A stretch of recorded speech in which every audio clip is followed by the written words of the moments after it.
Test 2. You will hear a number of different recordings and you will have to answer questions on what you hear. There will be time for you to read the instructions and questions, and you will have a chance to check your work. All the recordings will be played once only. The test is in 4 sections. At the end of the test, you will be given 10 minutes to transfer your answers to an answer sheet. Now turn to Section 1. Section 1. You will hear a woman phoning to inquire about exhibition information. First, you have some time to look at questions 1 to 4.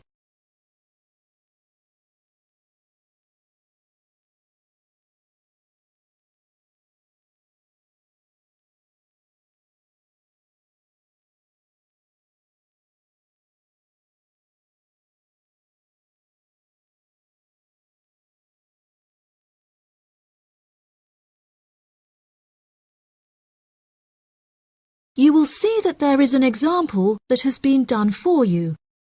On this occasion only, the conversation relating to this will be played first. Good morning. You're through to the events coordinator at the Birmingham City Council. How may I help you? Hello there. My husband and I are interested in purchasing tickets to the automobile exhibition, but I couldn't find many details about it on your website. And I was wondering whether you could provide me with some more information. Does it open in June? The purpose of calling is to purchase tickets, so purchasing has been written in the space. Now we shall begin. You should answer the questions as you listen, because you will not hear the recording a second time. Listen carefully and answer questions 1 to 4. Good morning. You're through to the events coordinator at the Birmingham City Council. How may I help you? Hello there. My husband and I are interested in purchasing tickets to the automobile exhibition, but I couldn't find many details about it on your website, and I was wondering whether you could provide me with some more information. Does it open in June? Yes, of course, madam. The exhibition will take place during July and will showcase the history of automobiles from the very first commercial car in the late 1800s all the way through to the present day. Is the exhibition open for the duration of July? No, madam. The exhibition will last 3 days, from the 1st of July to the 3rd of July, and then the cars will be taken to another exhibition. Okay. Does the exhibition focus on a certain manufacturer? No. It will showcase a wide range of manufacturers. Wonderful. I'm ever so fed up of going to these shows and only seeing one manufacturer. Are there any opportunities to sit in or even drive the cars? There will be many opportunities for you to sit in the cars. However, some of the cars will only be available to observe. We are yet to be told whether any of the antique cars will be available to drive. However, there will certainly be an opportunity to test driving some of the more modern cars on a purpose-built track. That sounds like great fun. I mustn't forget to bring my camera, or my husband will never forgive me. I'm afraid to say that cameras are actually strictly not allowed to bring into the exhibition. There will, however, be a section where a professional photographer will be available to take photos of you sitting in a car in period clothing. Well, that sounds like it could be fun, but I assume the photos won't be free. On the contrary, one free photograph is included within every ticket, but each photo after this will cost £5. Before you hear the rest of the conversation, you have some time to look at questions 5 to 10.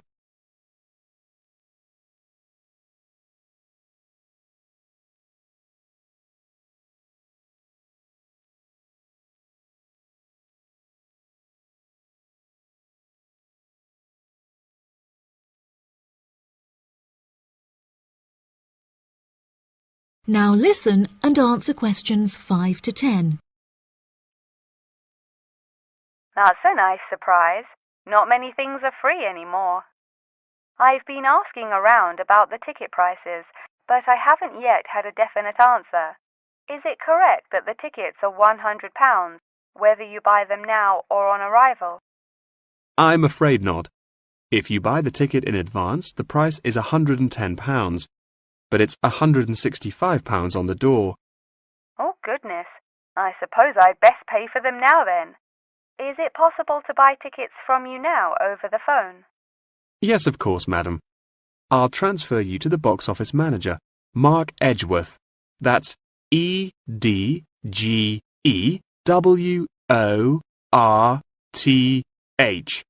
And he will probably need to take your credit card details and some personal details. Yes, that's fine. Before you transfer me, I just need to ask a few more questions. Will the exhibition be held in the Birmingham Exhibition Centre? I think that's where I went last time. No, madam. The Birmingham Exhibition Centre is currently undergoing some renovations, so this year all exhibitions will be held in the Summer Palace. Summer Palace? I'm not entirely sure where that is. Well, it's not too far from City Centre. Once you're in the centre, you should be able to find signs for the palace. If not, most people in Birmingham will be able to direct you. Neither my husband nor I am particularly good with directions. Is there anywhere I can find this information on the internet? Our website will give you an address.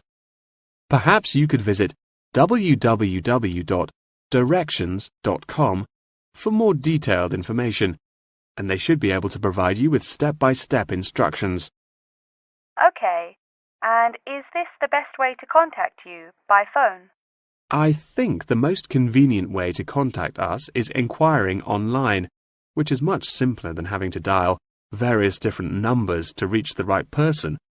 Unless you have any more questions, I'll transfer you now. No, that's great. Thank you for your help. That is the end of section 1. You now have half a minute to check your answers.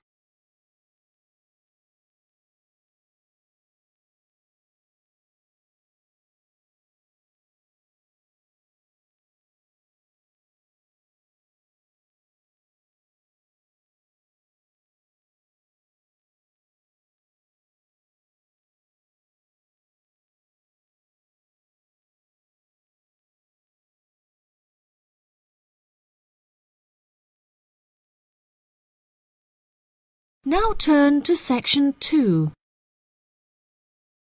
Section 2. You will hear part of a talk given by a member of staff at a hospital. First, you have some time to look at questions 11 to 15.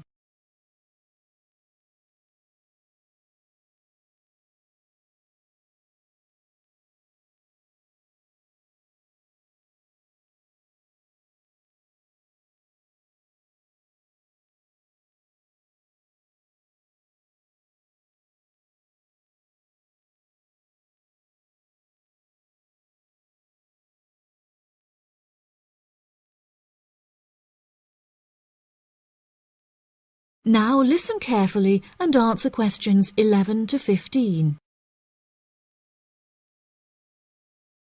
Hello, and welcome to the homepage for the Healthy Hearing Medical Clinic and Surgery, where we'd like to share a little more information about the services we provide and more. Our hospital is one of the leading specialised hospitals in the United Kingdom, attracting the very best healthcare professionals from around the globe. Not only are we a leading medical practice, but we are also the only hospital in the United Kingdom dedicated entirely to the treatment of and research into the curing of hearing loss. Our facilities and staff here are renowned across Europe, attracting thousands of patients a year. Our consultations can number anything up to 11,000 patients a year. However, we aim to treat around 5,000 patients a year so as to maintain and ensure the quality of our services. Our patients are guaranteed the highest standard of care, as well as the use of our first-class facilities. All patients requiring overnight treatment are provided with their own private room with ensuite facilities, as well as a state-of-the-art entertainment center, which includes a flat-screen LCD television and PlayStation.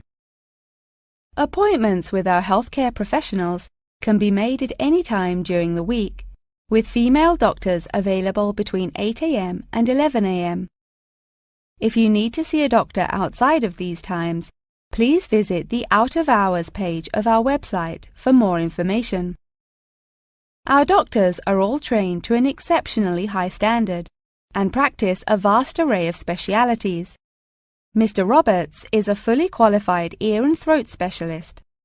Mr. Edwards is a pediatric hearing specialist, while Mr. Green specializes in reversing hearing loss.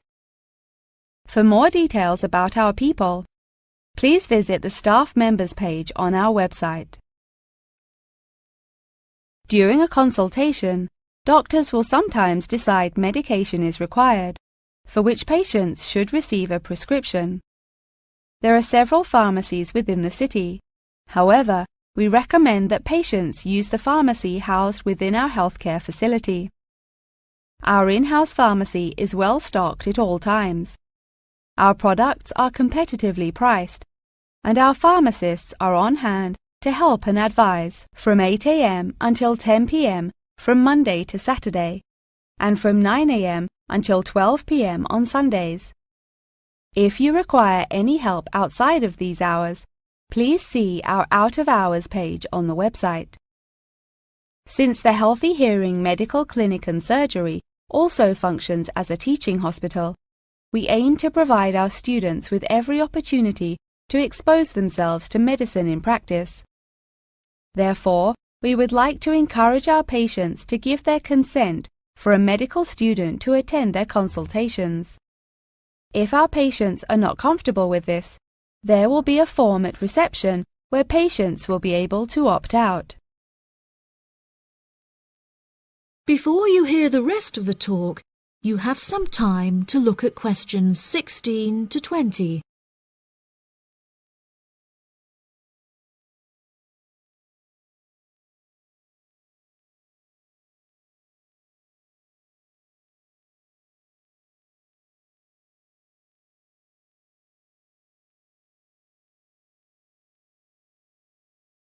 Now listen and answer questions 16 to 20. Now, please look at the map I've given you of the Healthy Hearing Medical Clinic and Surgery. For those not familiar with our practice, reception can be found through the main door at the end of the corridor.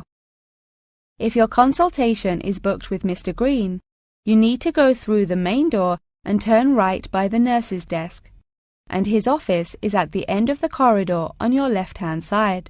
If you need to alter any of your personal details, please visit our secretary at the Office for Medical Records, which you will find next to the therapy room. If you're awaiting surgery, please first check in with reception before taking the first door on the right after you enter the clinic. Finally, in the event that you feel disappointed with any of the services we have provided, or have any further questions, please locate our manager's office, which can be found near the Office for Medical Records and between two closets. If you have any more questions about the Healthy Hearing Medical Clinic and Surgery, please do not hesitate to contact us on 01 256 111 111. That is the end of section 2. You now have half a minute to check your answers.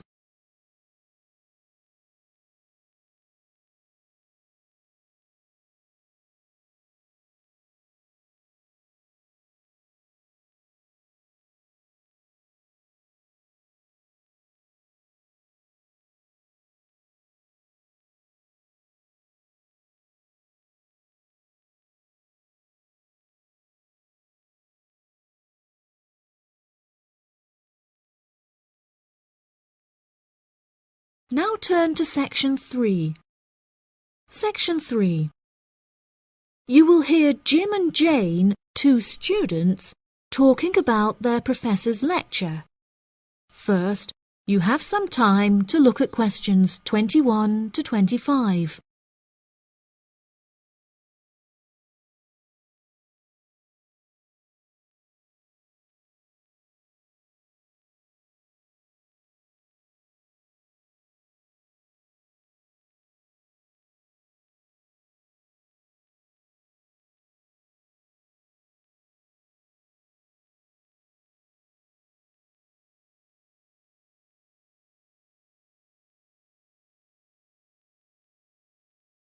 Now listen carefully and answer questions 21 to 25.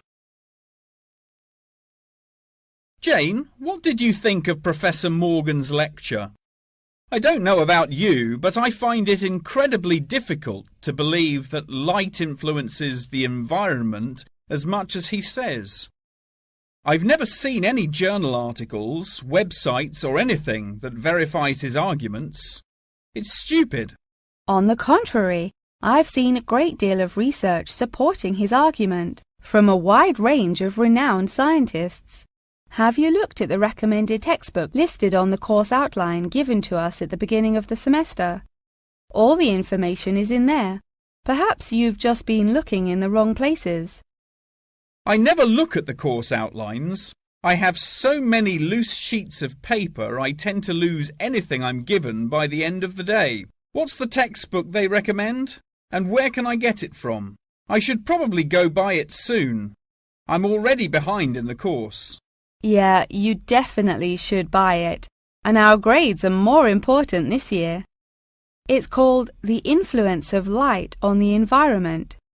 You should be able to find it in the bookshop on campus. If not, they'll order it within 2 weeks. In the meantime, you should read up on Ken Simpson's work.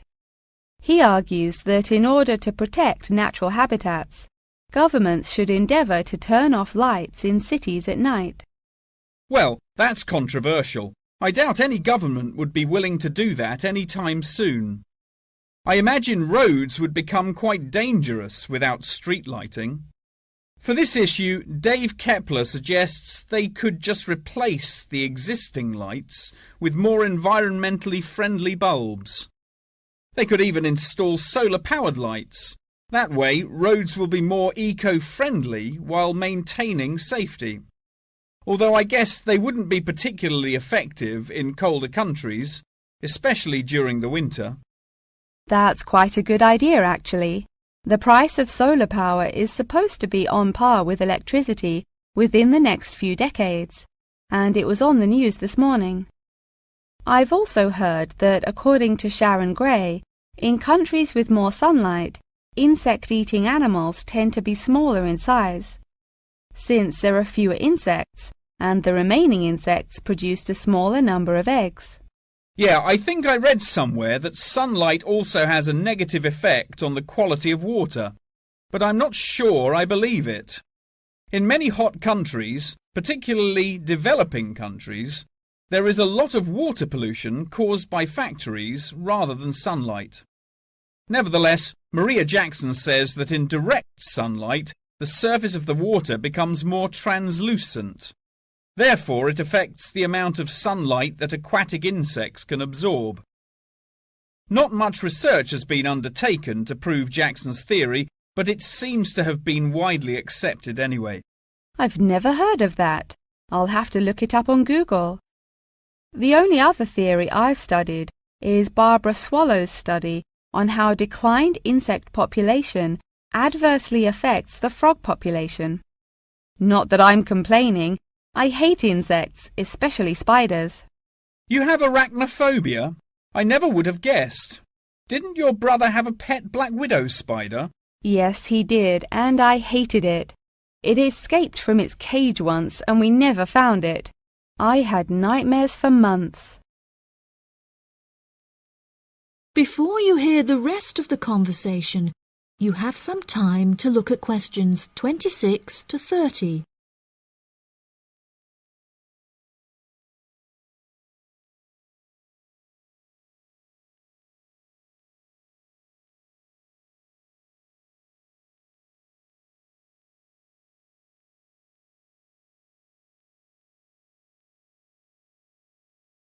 Now listen and answer questions 26 to 30. Okay, now I'm getting goosebumps. Let's change the subject. What's your stance on natural and artificial light? Honestly, I'm not sure it makes much difference which one you use. Species will die out either way. I think the real argument we should consider is global warming and protection or replacement of finite fuels. Solar power provides us with an incredible opportunity to replace electricity, and governments should definitely increase spending on research in this field. The theories discussed in our lectures, like Simpson's and Gray's, are so vague and lack proof, so I don't understand why we even study them. I see what you mean. I don't like learning unsupported theories for exams, and I'd rather spend my time learning something else. For example, I'd be much more interested in studying the animals in safari parks than researching migratory birds, particularly the effect of tourists on the quality of life of animals. As we know, every year thousands of visitors will drive in their own vehicles or ride in vehicles provided by the facility to observe freely roaming animals. Yeah, that would be really interesting. Especially those animals living in more tropical countries like Borneo. Following on from that, I want to study how bringing animals over from foreign countries to put in our zoos affects their life expectancy. For example, do you remember when China sent pandas to Edinburgh Zoo? Apparently, one of the pandas became depressed, but it was never explained why. To me, obviously, you can't take an animal out of its natural habitat and put it in a cage on the other side of the world. It just doesn't work. That is the end of section 3. You now have half a minute to check your answers.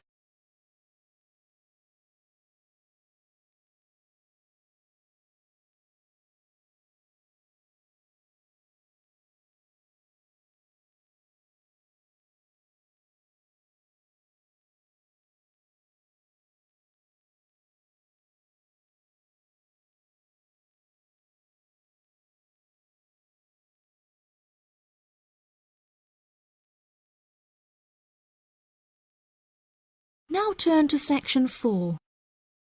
Section 4. You will hear a talk on the history of football in Great Britain in the 19th century. First, you have some time to look at questions 31 to 40.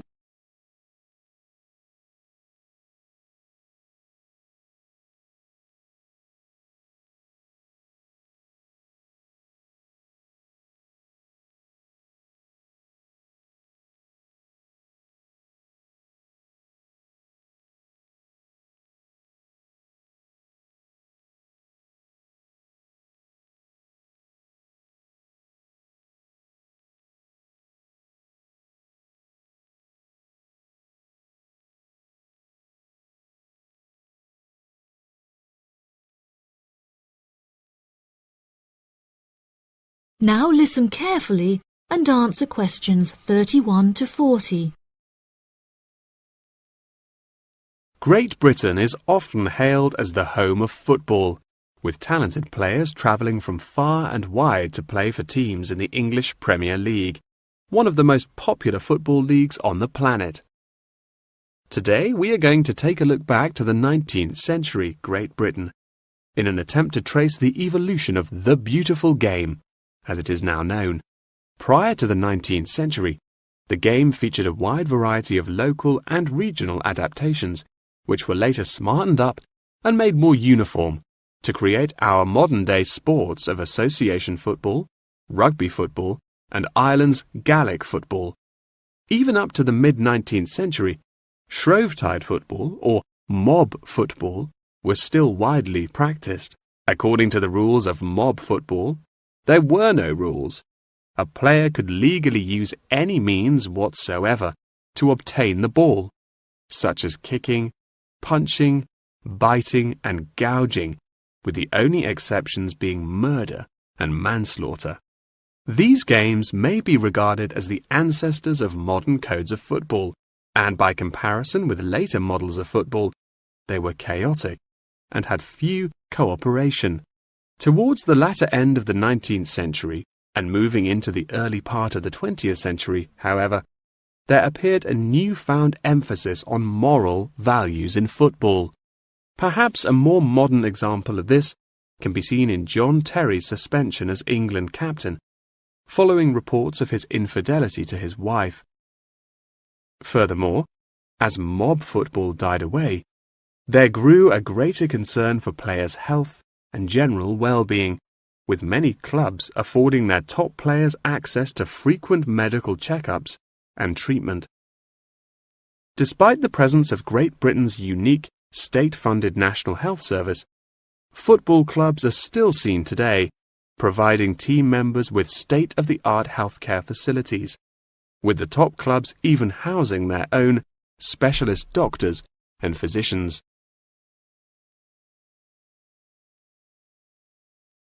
Today, football is a key feature of school children's day-to-day education, particularly for boys. With the help of football associations, all schools in the UK are boasting their own football teams. This mainly comes as a result of pressure put on schools and the government by concerned parents, who felt that football education taught their children valuable lessons and indeed vital life skills, such as teamwork and a drive to succeed. Nowadays, many of the UK's top football clubs provide training facilities and outreach programs in an attempt to educate the nation's aspiring youths. As I previously mentioned, it was only during the 19th century that football in its uniform concept truly began to emerge, with footballers previously playing according to their own versions of the rules. However, it was not until the early 20th century that different players actually began to play according to these standardized rules. Prior to the 19th century, football was played by all the major English public schools, including the likes of Eton College, Winchester College, and Harrow. In 1848, there was a meeting at Cambridge University in an attempt to lay down the laws of football. Present at the meeting were representatives of each of these major public schools, whom each brought a copy of the rules enforced by their own individual school's rules of football. The result of the meeting was what is now known as the Cambridge Rules, thereby uniting the rules from across the country into one simple document. However, the Cambridge Rules were not liked by all, and a new set of rules, Thring's Rules, compounded in the book The Simplest Game, became commonplace among dissenters. Across the country, improvements in infrastructure and public transport had a knock-on effect of dramatically increasing attendance to football games. Football quickly became a social event where spectators would meet friends, drink tea, and chat about the good old days. As football became more and more popular, it was decided that more money should be invested in maintaining the quality of pitches, amongst other things, and there was even talk of installing seating for spectators. However, the question of who was to foot the bill quickly became a divisive issue, with many believing that the government should fund football's development as a national sport. But in the end, the onus fell upon Britain's local and regional football clubs for the funding and development of the Football Association. They became responsible for the upkeep of football grounds, began to pay their best players a small salary, and organised competitions against other local and regional teams. And there began England's Football Association, or the FA, as we know it in its current form, the governing body of football in England. As the FA continued to grow and accumulate greater wealth, it was able to attract more and more talented young men from across the country, before finally accepting professional talent in the early 20th century. Today, football is played at a professional level all over the world. Millions of people regularly go to football stadiums to follow their favourite teams, while billions more watch the game on television or on the internet. That is the end of section 4. You now have half a minute to check your answers.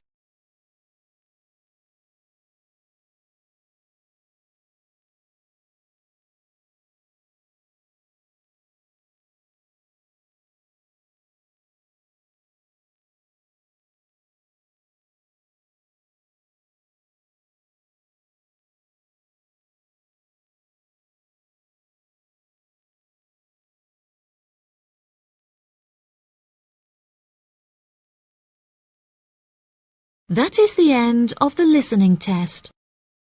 In the IELTS test, you will now have 10 minutes to transfer your answers to the answer sheet.